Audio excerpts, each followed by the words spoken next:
South India shopping మాల్లో block buster ఆషాఢం #1 kilo sale.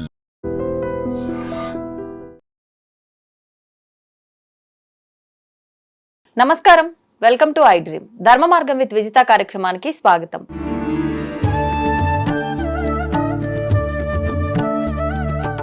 నమస్కారం అండి. మామూలుగా మనం ఏదైనా పదార్థం వండేటప్పుడు అదొక పదార్థంగానే భావిస్తాము.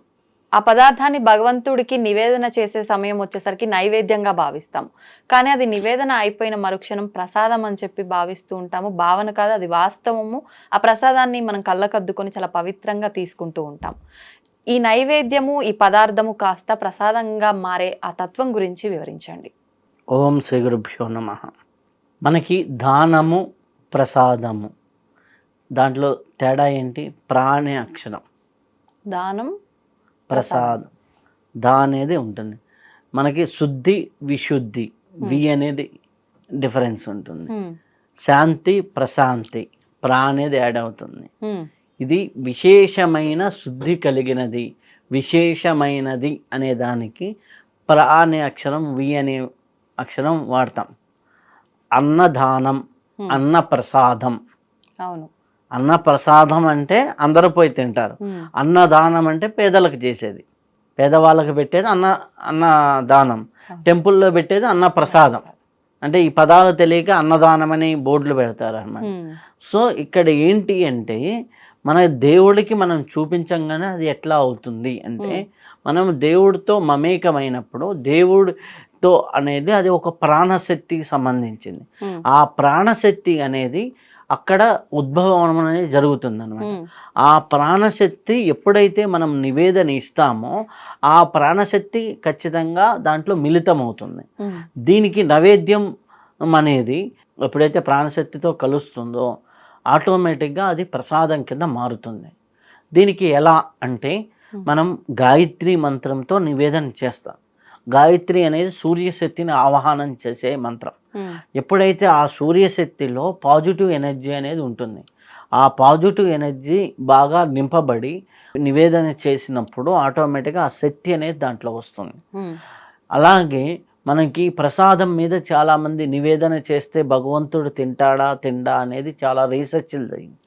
మనం అన్నాన్ని తీసుకొని, ఒక కప్ ఆఫ్ రైస్ని తీసుకొని, కొన్ని ప్రసాదాలు తీసుకొని దేవుడికి నివేదన పెట్టక ముందర వెయిట్, దేవుడికి నివేదన పెట్టిన తర్వాత వెయిట్ చూస్తే కొన్ని గ్రామ్స్ డిఫరెన్స్ వస్తుంది. కానీ క్వాంటిటీ మనకు తగ్గినట్టు ఏమనిపించదు. క్వాంటిటీ తగ్గదు, గ్రామ్స్ లో వెయిట్ డిఫరెన్స్ వస్తుంది. అంటే ఖచ్చితంగా భగవంతుడు తీసుకుంటున్నాడు, స్వీకరిస్తాడు. అలాగే మనం టేస్ట్లో, మీకు టేస్ట్ పరంగా చూస్తే ముందర అదే ఫుడ్ని పక్కన తీసి పెట్టండి, నివేదన పెట్టండి. నివేదన పెట్టింది మీరే తినండి, నివేదన పెట్టండి కొద్దిగా పక్కన తీసి పెట్టింది అదే తినండి. రెండిట్లో టేస్ట్లో డిఫరెన్స్ ఉంటుంది. ఏది ఎక్కువ రుచిగా ఉంటుంది? ప్రసాదం ఎక్కువ రుచిగా ఉంటుంది. సో ఎప్పుడైతే దైవము అనే భావనతో చేస్తున్నప్పుడు, మనం వంట చేసేటప్పుడు కూడా మన భావన మారుతుంది. అంత ముందర మామూలు కేవలం వంట అనేటప్పుడు మనం తినేటప్పుడు అనేక ఆలోచనలు, ఏదో ఫోన్లు మాట్లాడుకుంటూ చేస్తాం. అదే దైవము అన్నప్పుడు స్నానం చేసి ఫ్రెష్గా నీట్గా చేస్తారు. కొంతమంది అయితే మడిగట్టుకొని చేస్తారు. దాంట్లో ఆటోమేటిక్గా నువ్వు పవిత్ర భావంతో చేస్తున్నావు కాబట్టి నీకు పవిత్రత అనేది యాడ్ అవుతుంది. అదే దేవుడికి పెట్టావు కాబట్టి ఇంకా పవిత్రం అవుతుంది. పవిత్ర జీతాలతో ఆచమనం చేసి దేవుడికి సమర్పించావు కాబట్టి ఇంకా అది శక్తివంతమవుతుంది. సో అనేక విధాలుగా శక్తివంతం చేసుకొని తినే ప్రాసెస్ మన సనాతనంగా మనకి నేర్పించారు. అలాగే ప్లేట్లో పెట్టిన తర్వాత కూడా దాన్ని ఉపాసన బట్టి అభిమంత్రించి అప్పుడు స్వీకరిస్తారు. అప్పుడు కూడా ప్రాణాయస్వ, అపానాయస్వ, వ్యానాయస్వ, ఉదానాయస్వ సమాన పంచప్రాణాలని, పంచప్రాణ శక్తుల్ని నాలో పెంచమని ఉద్దేశంతోనే చేస్తారు. ఓకే, పంచ ప్రాణశక్తుల్ని పెంచమనే ఉద్దేశంతో చేసినప్పుడు ఆటోమేటిక్గా ఏమవుతుంది, శరీరంలో ఎనర్జీ అనేది బిల్డ్ అవుతుంది. ఎనర్జీ అనేది బిల్డ్ అవుతున్నప్పుడు ఆటోమేటిక్గా దానికి అనేది ఒక పవర్ అనేది ఉంటుంది. ఎప్పుడైతే నివేదన ముందర అది అన్నమే, నివేదన తర్వాత ప్రసాదం, నివేదన తర్వాత పాయసమే, నివేదన ముందర, నివేదన తర్వాత అది ప్రసాదం కింద మారుతుంది. ఓ పండైనా సరే, ఫలమైనా సరే, ఆకైనా సరే, ఏదైనా సరే అది ముందరగా ఉంటుంది అనమాట. దానిలో ఒక పవిత్రత అనేది చేరుతుంది. ఆ పవిత్రత దేనివల్ల వస్తుందంటే ఆ యూనివర్సల్ పవర్ అనేది ఆ ప్రాంతంలో ఒక దేవస్థానంలో ఉంది. ఆ దేవస్థానంలో యూనివర్సల్ పవర్ ఉంటుంది. ఆ పవర్ ఆ దేవుడి దగ్గర ఎక్కువ ఉంటుంది. దానికి వేద మంత్రం తోడై వేద శక్తి, యూనివర్సల్ శక్తి ఇవి మిళితమైనప్పుడు ఆటోమేటిక్గా దానికి శక్తి వస్తుంది. ఆ శక్తి ఆ భగవంతుడి దగ్గరే కాదు, అక్కడ పెట్టిన పదార్థాల్లో కూడా ఉంటుంది. ఆ పదార్థాల్లో ఆయన మీద అభిషేకించిన జలం తీర్థం అవుతుంది. ఆ తీర్థానికి ఎంతో పవిత్రత ఉంటుంది. కొంతమంది తీర్థం ఇవ్వంగానే వాళ్ళ హెల్త్ చెకప్ అయిన అంటే మారిన వాళ్ళు కూడా ఉంటారు. ఎందుకు మారిన దాంట్లో ప్రాణశక్తి వెళ్తుంది. ఆ ప్రాణశక్తి ఎంతో కొంత వాళ్ళలో కొంత చేంజెస్ అనేది వస్తూ ఉంటుంది ఆటోమేటిక్గా. మీకు ఎందుకు, నేను మొన్న ఒకరు నా దగ్గరికి ఒక డిఫరెంట్ కేసు వచ్చింది. ఆవిడ హ్యాపీగా ఉన్నారు, ఏ హెల్త్ ప్రాబ్లం లేదు, ఏది తిన్నా కానీ వామిటింగ్ అవుతుంది, అంటే కొద్దిగా ఇరిటేషన్ అనమాట లోపల, దాంతో వామిటింగ్ అవుతుంది. 68-69 కేజీల నుంచి 38 అండర్ వెయిట్లోకి వచ్చేసారు. 38 కేజీలు తక్కువ అయిపోయారు. ఎప్పుడైతే నేనేం చెప్పాను, దేవుడికి నివేదన పెట్టి ఇది దేవుడి ప్రసాదం, ఆ దేవుడికి నా శరీరంలో ఉన్న దేవుడికి నేను సమర్పిస్తున్నాను అనే భావంతో తినమని చెప్పా. అది ఎందుకు అలా ఏ పదార్థం తిన్నా ఇది నాలో ఉన్న భగవంతుడికి నేను సమర్పిస్తున్నాను అనే భావంతో తినమని చెప్పా. ఫస్ట్ డే పెద్ద చేంజెస్ లేవు, సెకండ్ డే ఏం చేంజెస్ లేవు, థర్డ్ డే కల్లా తిన్నది వామిటింగ్ అవటం తగ్గిపోయింది, అంటే పూర్తిగా వామిటింగ్ కాల. ఫోర్త్ డేకి అనమాట. అట్లా 5th day 6th day 7th డేకి వచ్చేసరికి రోజుకు 4-5 సార్లు వామిటింగ్ అయ్యేది, తెలియకుండానే ఒక్కసారికి మారిపోయింది. అలా తెలియకుండా ఇప్పుడు 2 months అయింది. 38ది 41కి వచ్చింది, వెయిట్ గెయిన్ అయ్యారు. అంటే తింటం అనేది పెరిగింది అన్నమాట, తెలియకుండా ఫేస్ కానీ కొద్దిగా. అంటే ఈ వామిటింగ్ సెన్సేషన్ ఉండి వామిటింగ్ అవ్వడం వల్ల వెయిట్ తగ్గిపోయారు. వెయిట్ తగ్గిపోయారు. అది 6 months 7 months నుంచో జరుగుతూ ఉంది ఆమెకి, 8 months నుంచి. కానీ అది ఏ డాక్టర్ దగ్గరికి వెళ్ళినా అది ఏదో టెంపరీ మెడిసిన్ ఇస్తున్నారు, అప్పుడప్పుడు ఉంటుంది, వీక్ అయ్యారని ఏదో సెలైన్స్ ఎక్కిస్తున్నారు అనమాట. సో ఎప్పుడైతే ఈ భావంతో తింటా మొదలు పెట్టిందో ఆటోమేటిక్గా ఒక 10 days కల్లా కొంత, అంటే 100% నేను చెప్పను, కొంత సెట్ అవ్వటం అనేది మొదలైంది. ఆ సెట్ అవ్వటం, ఫ్రూట్స్ తిన్నా, కొద్దిగా వంట పట్టడం అనేది అయ్యి ఒక 1 monthలో 2.5 kg పెరిగారనమాట. అంటే ఆటోమేటిక్గా అట్లా చేసుకుంటూ వెళ్తే ఇంకా డౌన్ అవ్వకుండా పెరుగుతూ ఉంటారు కదా, ముఖ్యంగా పెరుగుతూ ఉంటే ఆటోమేటిక్గా ఆమెకి ఎంత కావాలో అంత వెయిట్ వస్తుంది, బాగుంటుంది అనమాట. ఇట్లా మనం ఏదైనా సరే ప్రసాదంగా భావించినప్పుడు, ప్రసాదంగా స్వీకరించినప్పుడు ఆటోమేటిక్గా ఉంటుంది. ఇప్పుడు ఈ ప్రసాదం స్వీకరించేటప్పుడు కూడా నియమాలు ఏమైనా పాటించాలా? ఉదాహరణకు మనం వర్క్ చేసే దగ్గరే కావచ్చు, మన నేబర్సే కావచ్చు, వాళ్ళు ఏదైనా పూజ అది చేసుకున్నా, ఎక్కడైనా క్షేత్రాలకు వెళ్ళినా ప్రసాదం తీసుకొచ్చి పెట్టడం అనేది కామన్గా చూస్తూ అంటే ప్రసాదంకి నియమాలు అంటే మనకి అంటు ముట్టు ఇవి జనరల్గా ఉండే నియమాలు ఉన్నాయి.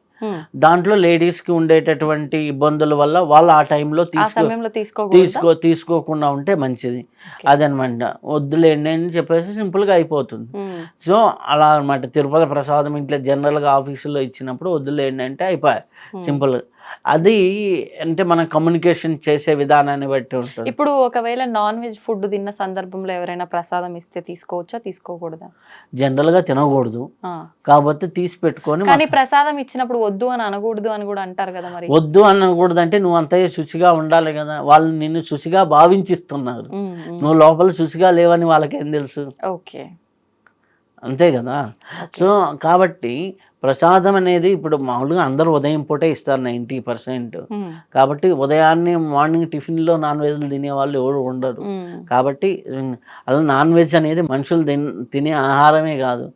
నాన్ వెజ్ ఎవరు తినేవాళ్ళు అంటే రాక్షస కూరలు ఉన్నవాళ్ళు, వాళ్ళు మాత్రమే తినాలి. మనిషికి ఆహారం నాన్ వెజ్ కాదు, శాకాహారం సస్యాహారం మాత్రమే మనిషికి ఆహారం. అలాంటి వాళ్ళే ప్రసాదం తీసుకు. మరి మీరు ఆహారమే కాదు అంటున్నారు, దేవతలకు కూడా మాంసాహారం నివేదన చేసిన సందర్భాలు ఎన్నో ఉన్నాయి కదా. అవన్నీ మన ట్రెడిషన్లో లేవు. మధ్యలో ఇవన్నీ ఆపాదించబడ్డాయి మాత్రమే. ఇప్పుడు బలులు కానీ ఇవి కానీ మనకి కూష్మాండ బలి ఉంది, దేవతలకు బలులు ఇవ్వమని ఎక్కడా లేదు. కాకపోతే ఇవన్నీ ఏంటంటే మధ్య మధ్యలో ఒక్కొక్కడు వాళ్ళ చేదస్థాల ఆధారంగా వాళ్ళ మూఢనమ్మకాల ఆధారంగా చేసినాయి.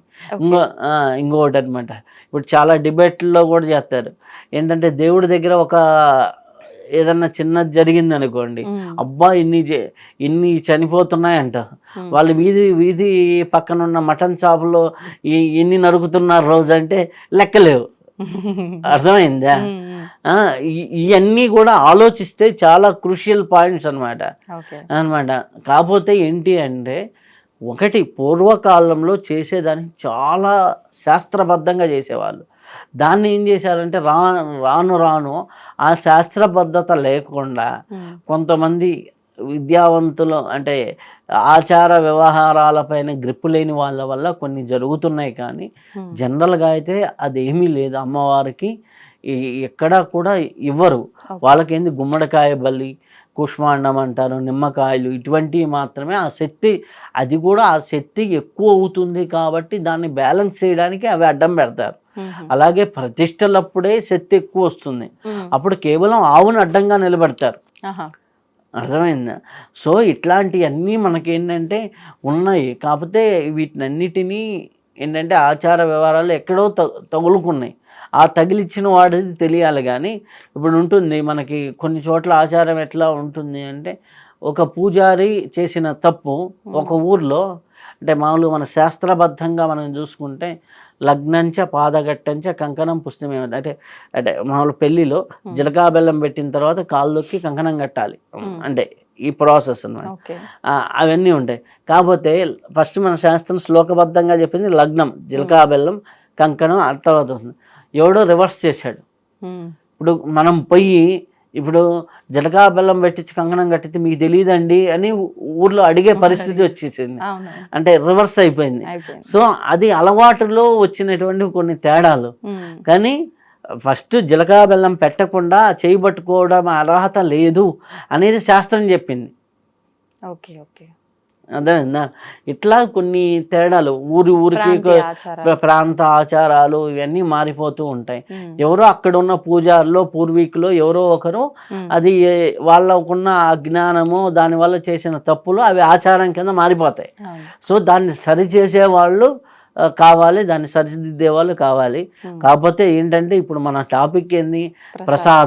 ప్రసాదం అనేది దేవుడికి నివేదన చేసి మనం వండుకున్నది ఏదో కొత్తది కాదు, రోజు మనం వండుకున్న పదార్థాన్ని దేవుడి ముందర చూపించి స్వామి నా దగ్గర ఉన్నది నీకు అర్పిస్తున్నాను అనే భావనతో, ఇంపార్టెంట్, నా దగ్గర ఉన్నది అర్పించినప్పుడు మనం ఒకరింటికి ఒకటి తీసుకెళ్తే వాళ్ళు ఆటోమేటిక్గా మనకిస్తారు కదా. ఇప్పుడు సపోజ్ నువ్వు ఒకరింటికి గిఫ్ట్ తీసుకెళ్ళావు, వాళ్ళని పిలిచి భోజనం పెట్టావు, ఆటోమేటిక్గా వాళ్ళు ఏం చేస్తారు? నీకు ఇస్తారు కదా రివర్స్ గిఫ్ట్. నువ్వు నీకు ఉన్నదంతా భగవంతుడికి ఇచ్చినప్పుడు భగవంతుడు ఇవ్వదలుచుకుంటే ఎంత ఇస్తాడు? ఎంతో కొంత రిటర్న్ ఇవ్వాలి భగవంతుడు.